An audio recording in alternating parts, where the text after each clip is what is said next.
অনেক সময় হয় কি আমরা যদি অকওয়ার্ড পজিশনে থাকি বা ঘাড়ের পজিশন ঠিক নেই, সারা রাত ধরে হয়তো আমি উঁচু বালিশে শুয়েছি বা দীর্ঘক্ষণ ধরে আমরা কম্পিউটার বা মোবাইলের দিকে তাকিয়ে আছি, মানে ঠিকঠাক পজিশনে নেই, সেক্ষেত্রে কিন্তু কি হয় কোনো কোনো মাসেল ওভার স্ট্রেসড হয়ে যায়, মানে বেশি কন্ট্রাক্টেড হয়ে যায়, কোনো কোনো মাসেল রিল্যাক্স থাকে। যেগুলো বেশি কন্ট্রাক্টেড হয়ে থাকে সেগুলো কিন্তু একসময় সেখান থেকে ব্যথা হয়। ওয়ার্ক করি দীর্ঘক্ষণ যদি আমি করতে হয় তাহলে কিন্তু কম্পিউটার ওয়ার্ক স্টেশন যেটা সেটা কিন্তু ঠিকঠাক হতে হবে। কিরকম ঠিকঠাক? যেমন ডেস্কটপ বা ল্যাপটপের যে ডিসপ্লে আছে তার স্ক্রিনের আপার লেভেল এবং চোখের লেভেল সেম প্লেনে থাকতে হবে এবং ডিস্টেন্স 1 হাত বা 1.5 ফুট হতে হবে। কোমর বা পিঠের ক্ষেত্রে যেমন দেখবেন আমাদের শিরদাঁড়া কিন্তু স্ট্রেট না, কোমরের ক্ষেত্রে কিছুটা সামনের দিকে উত্তল এবং পিঠের দিকটা কিন্তু সামনের দিকে অবতল। তো আমাদের যে চেয়ারগুলো সেগুলো যদি স্ট্রেট হয় তাহলে কিন্তু সেটা ঠিকঠাক হবে না। নমস্কার, সিটিভিএন একেডি প্লাসের পডকাস্টে আপনাদের সকলকে স্বাগত। আপনাদের সঙ্গে রয়েছি আমি বৃষ্টি।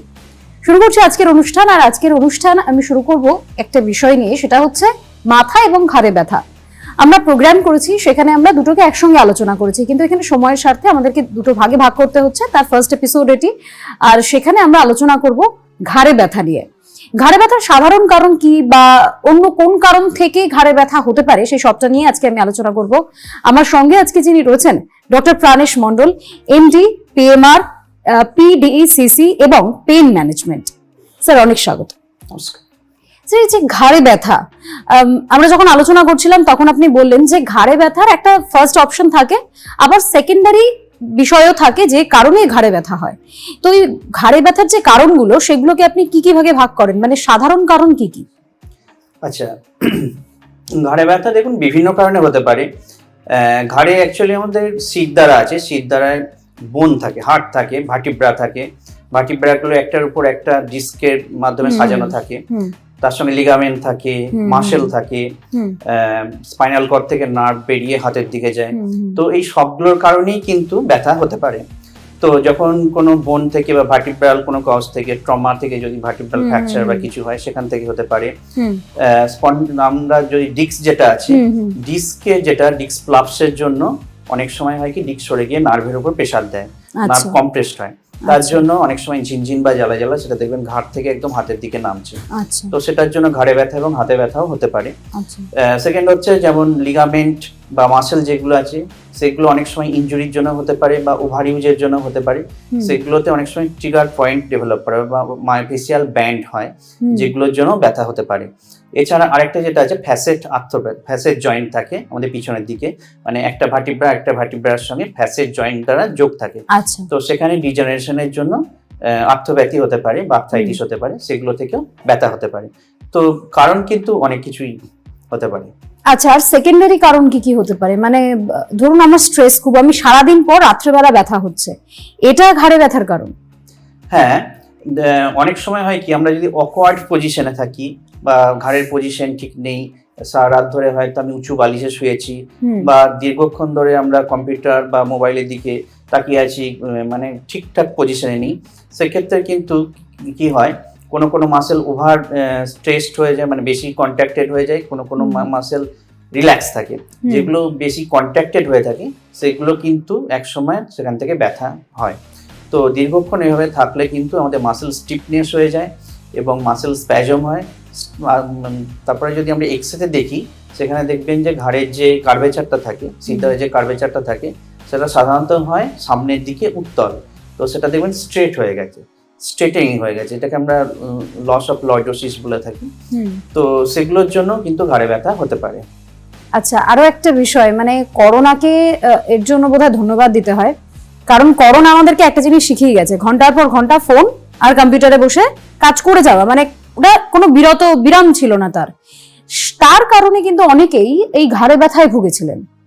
এই যে পশ্চার, কম্পিউটারে বসে কাজ করা বা কিছু, এগুলোরও তো একটা এফেক্ট পড়ে শরীরের উপর। একদমই, যেটা বললাম, মানে ধরুন পজিশন যদি ঠিকঠাক না থাকে, নিউট্রাল পজিশনে যদি না থাকে, তাহলে আমাদের ঘাড়ের চারদিকেই মাসেল আছে, ফ্লেকশন, এক্সটেনশন বা সাইড বেন্ডিং, এগুলো প্রত্যেকটা মাসেল আলাদা আলাদা কাজ আছে। তো সেগুলো কোনোটা হচ্ছে কি, আমরা যদি ঘাড় বেঁকিয়ে ভাবে দেখতে থাকি তাহলে দেখা যাচ্ছে কোনো মাসেলটা ফ্লেক্সর যেগুলো সেগুলোর উপর বেশি প্রেসার পড়ছে, তুলনামূলক পিছন দিকে মাসেলগুলো কম প্রেসার পড়ছে। আর যদি ঘাড় বেঁকিয়ে এভাবে থাকি বা কেউ উঁচু বালিশে শুয়ে থাকলো সেক্ষেত্রেও কিন্তু সেম প্রবলেম আসে। তো সেক্ষেত্রে হয় কি, কিছু কিছু মাসেল যেমন বেশি প্রেসার পড়ছে, কিছু কিছু মাসেল রিল্যাক্স হয়ে যাচ্ছে। তো এগুলোর প্রতিকার হচ্ছে কি, আমাদের পজিশন বা পশ্চারটা কিন্তু ঠিক করতে হবে, বসার এবং ঘাড়ের। আমরা যদি কম্পিউটার ওয়ার্ক করি দীর্ঘক্ষণ যদি আমি করতে হয় তাহলে কিন্তু কম্পিউটার ওয়ার্ক স্টেশন যেটা সেটা কিন্তু ঠিকঠাক হতে হবে। কিরকম ঠিকঠাক?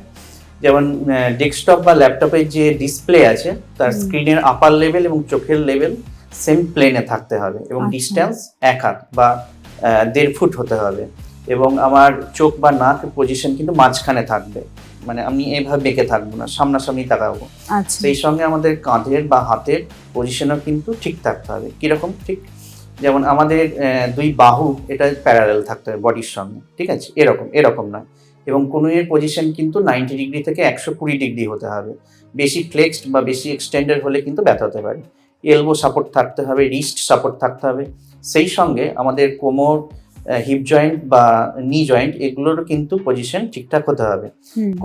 কোমর বা পিঠের ক্ষেত্রে যেমন দেখবেন আমাদের শিরদাঁড়া কিন্তু স্ট্রেট না, কোমরের ক্ষেত্রে কিছুটা সামনের দিকে উত্তল এবং পিঠের দিকটা কিন্তু সামনের দিকে অবতল।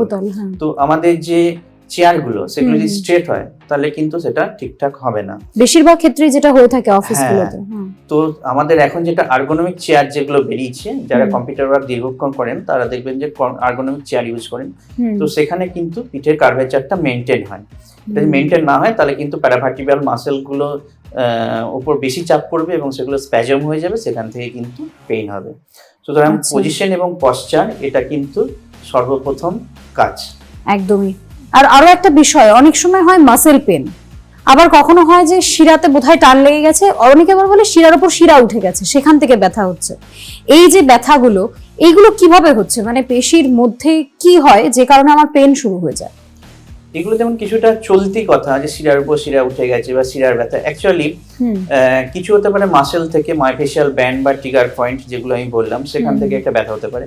আরেকটা যেটা হতে পারে সেটা হচ্ছে ডিস্ক প্লাপসের জন্য ডিস্কটা সরে গিয়ে যখন আমাদের যে নার্ভগুলো স্পাইনাল কর্ড থেকে, ঘাড়ের স্পাইনাল কর্ড থেকে হাতের দিকে নামছে সেগুলোর উপর প্রেসার সৃষ্টি করে, যেমন পিছনের দিকে বা ল্যাটারালি সরে যায় পোস্টোল্যাটারাল এর জন্য সেখানে প্রেসার সৃষ্টি করে।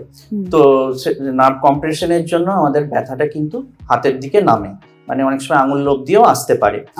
তো এগুলো যেমন কিভাবে বুঝবেন, এবার বোঝাটা ব্যাপার হচ্ছে, দেখুন আমরাও অনেক সময়, ডাক্তারবাবুরা অনেক সময় ভুল করে থাকেন, তাই সাধারণ মানুষের ক্ষেত্রে কিন্তু এটা বোঝা সত্যিই টাফ। তাও কিছু কিছু কারণে ব্যথা হচ্ছে, হ্যাঁ, যদি ঝিনঝিন বা জ্বালা জ্বালা করে সেটা সাধারণত ধরে নেওয়া হয় যে নার্ভ কম্প্রেশনের জন্য হচ্ছে, এবং সেটা কখনোই আপনার কাঁধ অবধি সীমাবদ্ধ থাকবে না, হাতের দিকে নামবে যদি র্যাডিকুলার পেইন হয়ে থাকে বা র্যাডিকুলোপ্যাথি হয়ে থাকে। কিন্তু যদি মাসেল পেইন হয়ে থাকে সেটা ইউজুয়ালি সাধারণত দেখা যায় যে সেটা ঘাড়ের উপর অবধিই আছে, ঘাড় থেকে কাঁধের মধ্যেই সীমাবদ্ধ থাকে।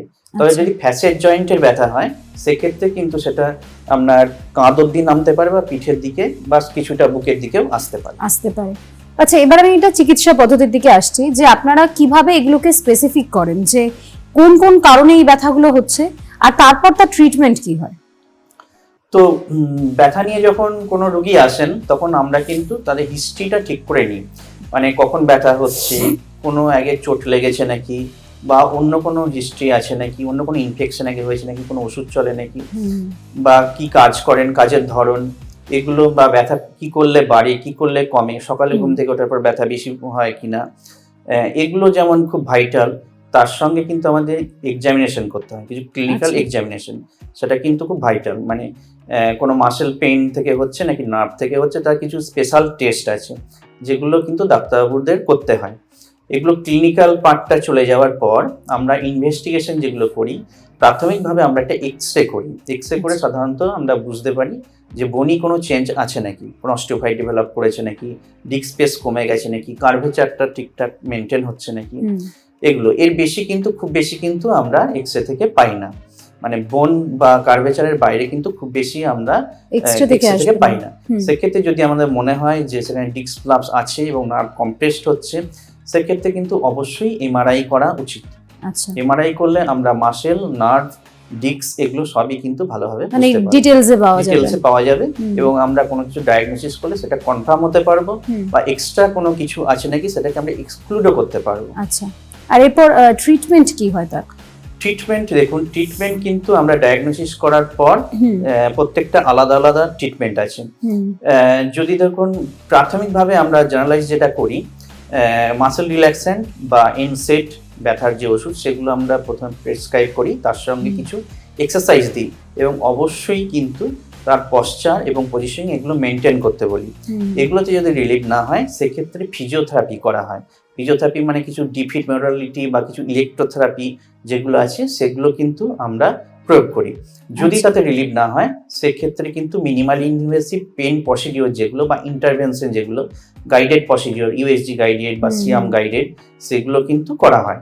যেমন মাসেল ক্ষেত্রে যদি মাসেল ট্রিগার পয়েন্ট থাকে সেখানে ট্রিগার পয়েন্ট ব্লক করতে হয়, বা যদি র্যাডিকুলার সিমটম থাকে সেক্ষেত্রে এপিডুরাল ব্লক দেওয়া হয়, বা ফ্যাসেট আর্থোপ্যাথির ক্ষেত্রে আমরা ফ্যাসেট জয়েন্ট ব্লক অথবা ফ্যাসেট যে নার্ভটা সাপ্লাই করে মিডিয়াল ব্রাঞ্চ ব্লক সেগুলো করে থাকি। বা লং টার্ম ইফেক্টের জন্য আমরা অনেক সময় আরএফএ করে থাকি, রেডিও ফ্রিকোয়েন্সি অ্যাবলেশন করে থাকি। আচ্ছা, মানে বুঝতেই পারছেন আমাদের চিকিৎসা বিজ্ঞান এতটাই উন্নত যে ছোট থেকে ছোট ব্যথার জন্য আপনি যদি ডাক্তারদের শরণাপন্ন হন, তাদের পরামর্শ নেন, তাহলে সেই ব্যথা আপনারা অনেকাংশেই সারাতে পারেন। যেহেতু এক্সপার্টরা নিজেরাই থাকবেন, নিজেরাই তাদের পরামর্শ অনুযায়ী আপনি চলবেন। নিজেকে সুস্থ থাকতে হলে, ভালো রাখতে হলে ডাক্তারদের থেকে অবশ্যই পরামর্শ নিন। কোথাও ছোট ব্যথাও ঘাড়ে ডাক্তারদের কাছে অবশ্যই যান। নিজেকে সুস্থ রাখুন, ভালো রাখুন। আজকের জন্য এই অনুষ্ঠান এই পর্যন্ত। আপনাদের সকলকে অনেক ধন্যবাদ। নমস্কার স্যার। নমস্কার। নমস্কার।